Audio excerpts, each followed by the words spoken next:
Of course, it's not a problem if you want to dump your food waste straight into the garden. You just need to deal with pests because you're going to attract rats.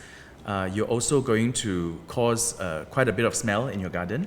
I know of some of my friends who actually have a proper composting system in their garden, but you need to have a garden of a certain size, and you have to be prepared to actually do the work on a regular basis to turn and to take care of your compost, because it's a living organism, right, creating a compost.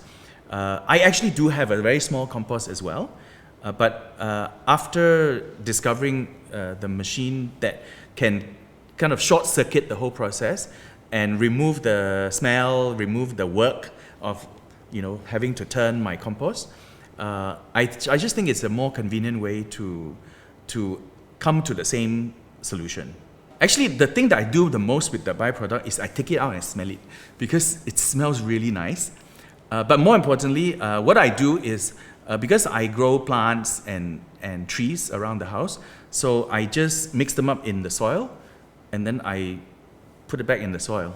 It's very simple, doesn't take much effort, and I know for a fact that the plants and the trees, they seem to do better with this nourishment.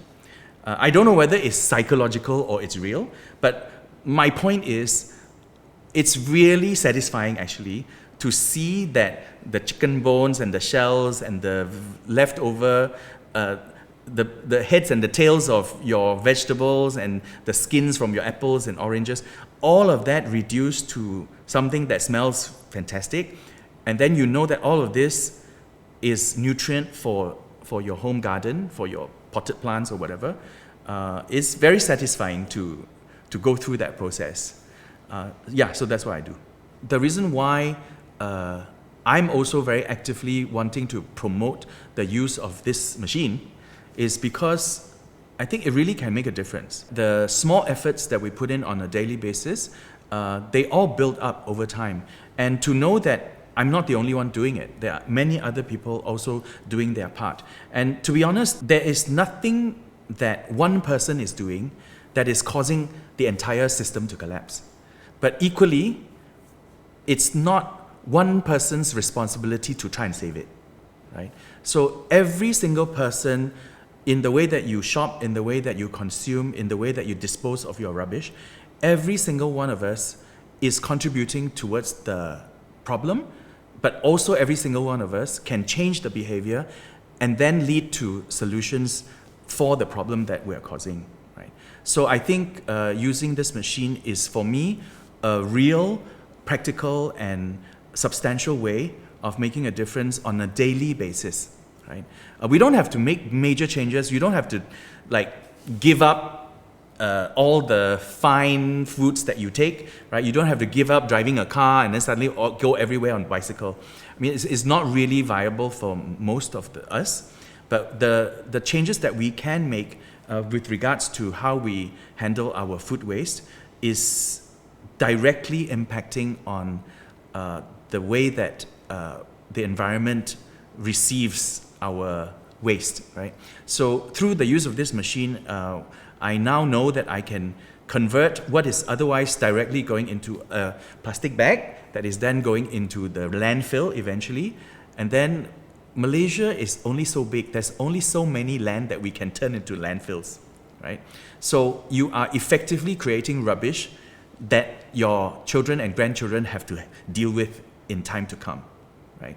So why not turn most of your food waste into something that can go back into the ground and be immediately beneficial to the plants that you're growing or the trees that you're growing, or even if you don't grow any plants and trees, it's just to convert it into something that is no longer harmful to the environment. And then you can either donate it to a farm or you can give it to somebody, one of your friends who actually is growing plants and trees. Because all of this, another way to look at it is to turn your food waste into a resource. Why do I do it? I do it because I feel that we owe it to the next generation to at least try. If you have children or grandchildren, don't you feel that you owe them at least a real effort to try to keep the environment viable for them? So if you have a house that you're going to leave behind for your child and your grandchild, and you know the roof is leaking, you know the toilet is not working, you know that there's flooding, you know that there's fire burning at the back of your house, it cannot be that you ignore all of that and then you just leave it for your children and grandchildren to take care of.